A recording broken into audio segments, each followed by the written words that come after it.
By 331 BC, his army was ready for the push eastwards into the heartland of Persia.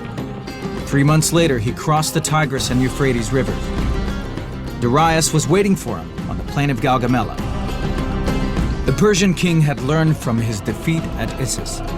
Gaugamela, which means the camel's house, was absolutely flat. Darius chose to fight here so that he could use his cavalry and chariots to full advantage. He would gamble everything on stopping Alexander once and for all. For if his army was defeated here, the entire Persian Empire would have a new ruler, Alexander the Great.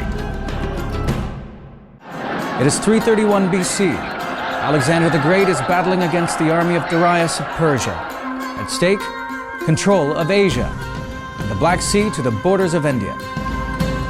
Darius, his army was huge, 250,000 men, outnumbering Alexander's 5-1. Curtius Rufus, a historian of the time, described how the Persian army snaked across the desert.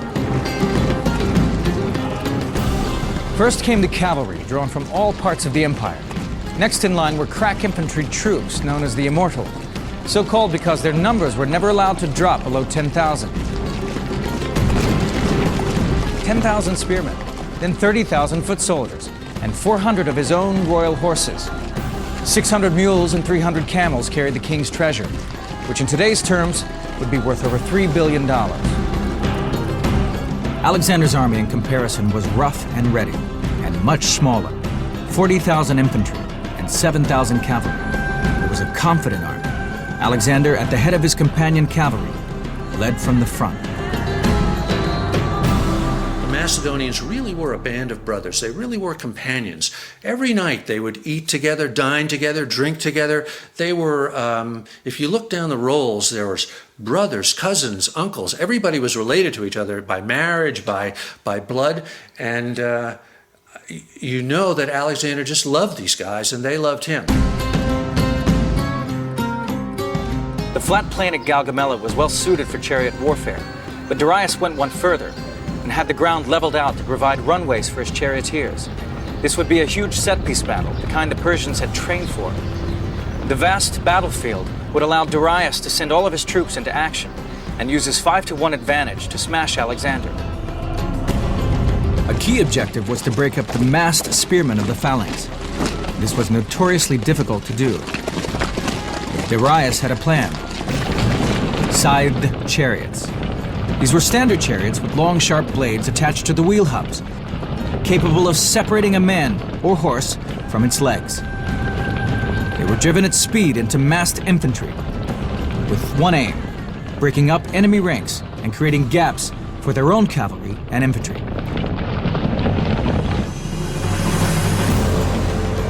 We now know how Darius deployed his army, because his written instructions were captured after the battle.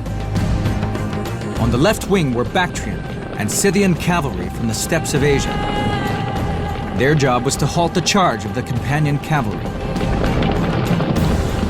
Darius had set up Gaugamela to have a tremendous amount of heavy cavalry of his own fronting his left, so that Alexander would have to fight through rank after rank of really crack horsemen. The Persians themselves were in the center of the line, with the king and his royal entourage. In front of Darius were the baggage elephants and another 50 chariots.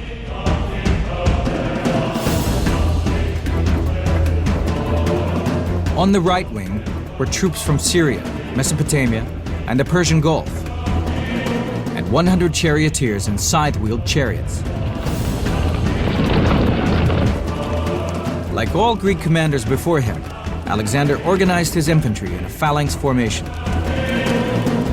These blocks of troops presented a wall of spears to the enemy. The first 5 ranks leveled their spears to the front, while those to the rear held their spears at 75 degrees to deflect incoming javelins. But unlike previous commanders, he combined the power of the phalanx with the flexibility of a fast-moving cavalry attack. The Macedonian army, as developed by Philip first and perfected by Alexander, was really like the smart bomb of the ancient world. It was light years beyond the Greek phalanx, which was essentially just heavy infantry advancing in a solid front and beating each other's brains out. It was a style of battle that's sometimes called sword and shield battle. The Macedonian phalanx functioned as a shield, and the companion cavalry acted as the offensive sword. At Gaugamela, Alexander organized a phalanx of Macedonians with cavalry on either side. But he also placed a rear phalanx behind them, made up of mercenaries and allies. He knew that his own adventurous cavalry tactics could leave his infantry vulnerable to attack from the flanks and the rear. This second phalanx would deal with such a threat. Alexander didn't seem to suffer from pre-battle nerves. In fact, he overslept. It was high noon by the time he joined his troops.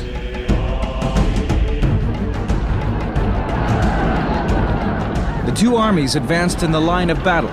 Darius had the terrain on his side. The wide plain was perfect for him to deploy his superior numbers, and of course his cavalry.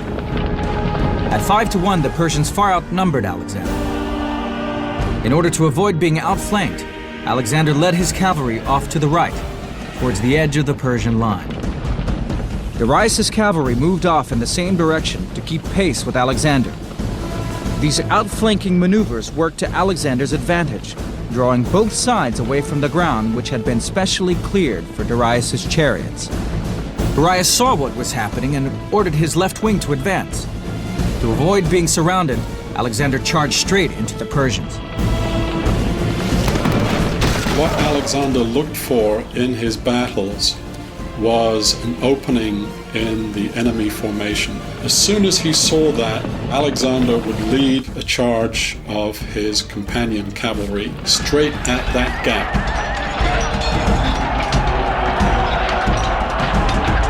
The Battle of Gaugamela was underway. It was big in every sense. 300,000 men fighting over miles of desert, with the Persian Empire as the prize. Alexander's charge seemed suicidal. It was a terrible struggle, with the Macedonians heavily outnumbered. Well, they always say that when you're fighting against superior odds, it's like wrestling a bear.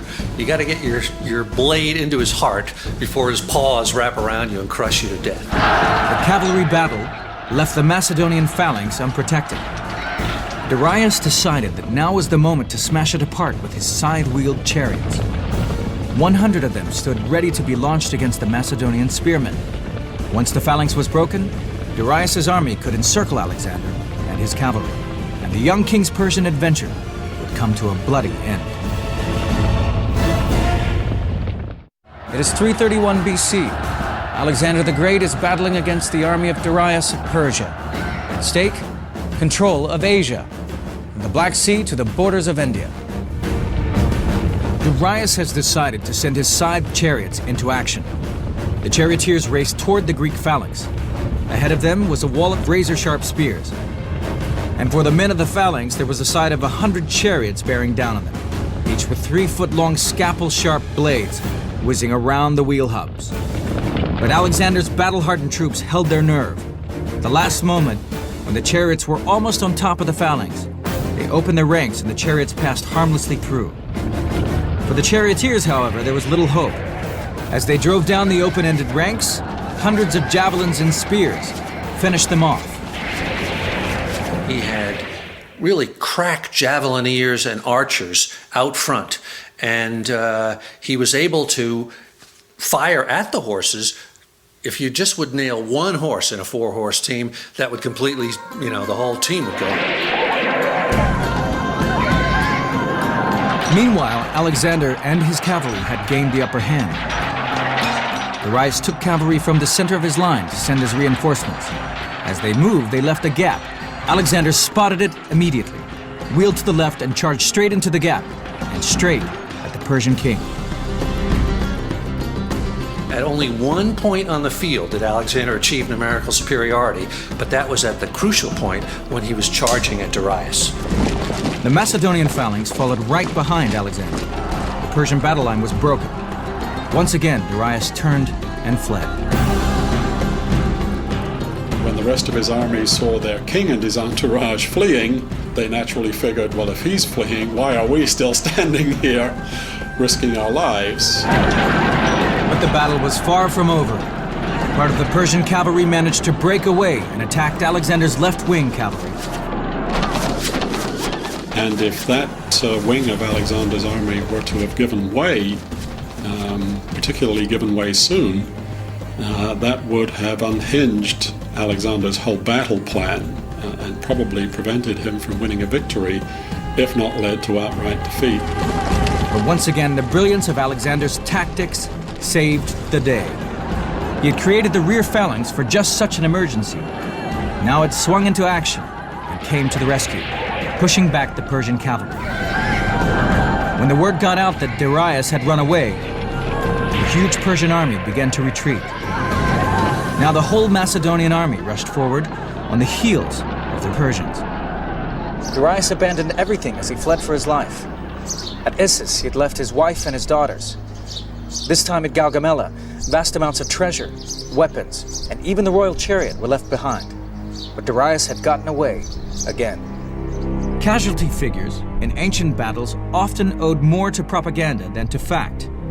The Greek historian Arrian reports that Alexander lost only 100 men, while Darius lost 300,000. Even allowing for such huge exaggeration, the Persians would have suffered very heavy losses. Armies suffered their worst casualties when in full-scale retreat. Alexander pursued